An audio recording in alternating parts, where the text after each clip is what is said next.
Bonjour. Quand arrive le mois de décembre, nous pensons spontanément à la fête de Noël.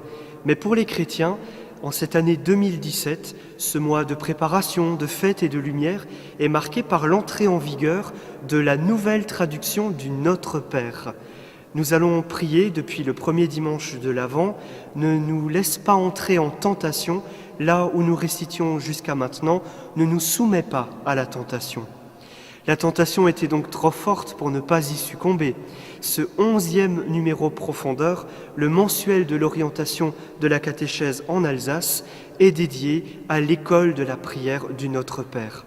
Pour cela, nous avons la joie de vous accueillir à Molsheim, dans le Bas-Rhin, cité du constructeur automobile Bugatti. Plus exactement, nous vous accueillons dans l'église des Jésuites à Molsheim, église qui était dédiée au collège des Jésuites jusqu'au moment où elle est devenue église paroissiale. Autant dire qu'ici, depuis des générations, la prière du Notre Père est apprise et transmise de génération en génération, et c'est encore le cas aujourd'hui dans cette belle maison de prière.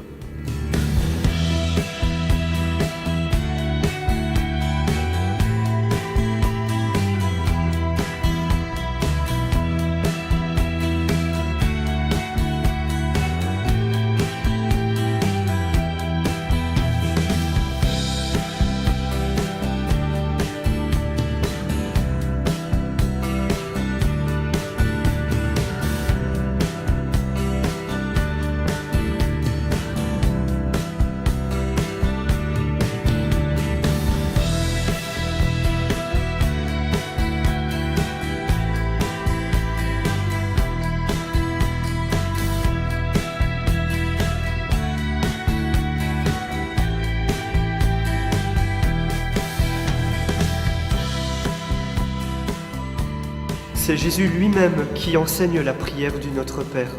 Les disciples l'ont vu prier et lui demandent « Seigneur, apprends-nous à prier comme Jean a appris à ses disciples à prier ». Les évangélistes Matthieu et Luc nous révèlent alors l'intimité de Jésus avec son Père qui enseigne la prière à ses disciples, à ses apôtres, la prière du Notre Père. Et nous-mêmes, à chaque fois que nous redisons la prière du Notre Père, nous entrons dans cette audace, dans cette intimité même de Jésus en appelant Dieu Père, Abba. Cette prière nous renvoie alors à notre baptême, le jour où nous sommes devenus enfants du Père, disciples du Christ, marqués du sceau de l'Esprit. La prière du Notre Père nous engage.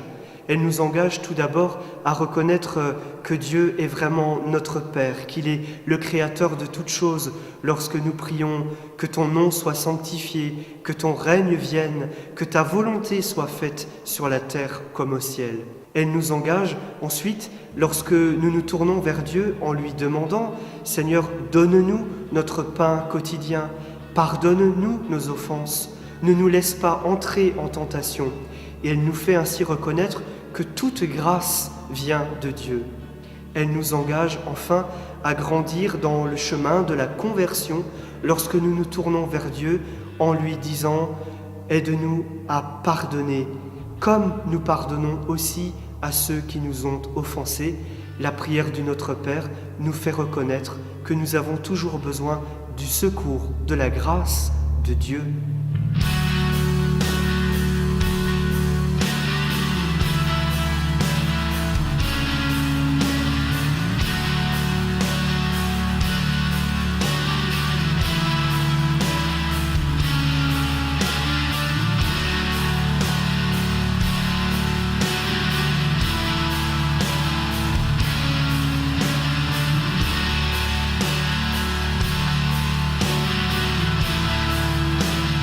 Dans son commentaire du psaume 60, saint Augustin écrit « Dans son voyage ici-bas, notre vie ne peut pas ne pas connaître l'épreuve de la tentation.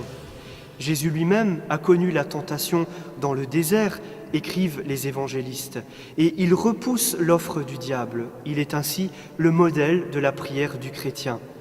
Jésus n'enseigne pas une prière dans laquelle nous serions dispensés de la tentation, mais il nous invite à nous tourner vers le Père pour que nous n'entrions pas dans la tentation.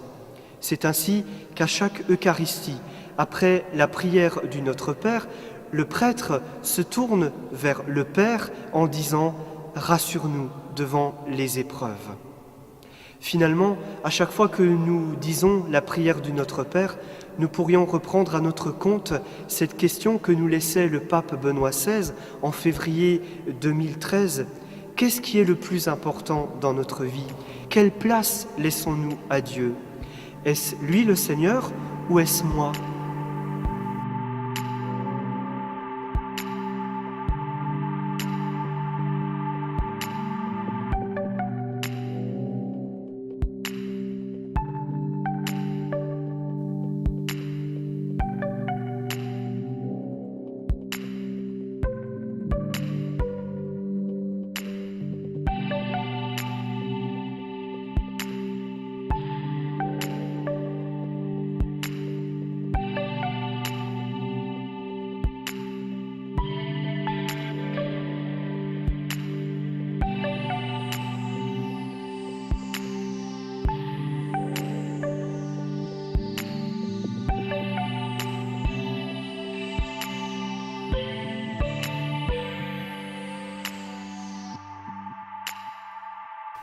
La prière du Notre Père est au cœur de la prière chrétienne et se transmet de génération en génération. Le disciple missionnaire, par sa manière de prier la prière du Seigneur, va donner le goût à de nouvelles générations de l'apprendre et de la prier. La communauté chrétienne nous l'a transmise, c'est à nous de la transmettre, non pas seulement comme un trésor du passé, mais comme le lieu même de la rencontre avec Dieu notre Père, comme Jésus nous l'apprend. Il est beau de voir des tout-petits, des enfants, des jeunes, des adultes, des aînés prier les mains ouvertes ou en se donnant la main, la prière du Notre Père, dans toutes les langues du monde. Alors à la fin de ce numéro Profondeur, demandons 2 grâces. La première, c'est de ne jamais nous habituer à dire le Notre Père, mais que nous puissions toujours avec beaucoup de profondeur, avec beaucoup d'intimité, avec beaucoup de joie et de foi, redire cette prière du Seigneur. Et la deuxième, c'est que cette prière soit effectivement transmise de génération en génération, avec beaucoup de profondeur et beaucoup de foi, à temps et à contre-temps, pour la gloire de Dieu et le salut du monde. À bientôt.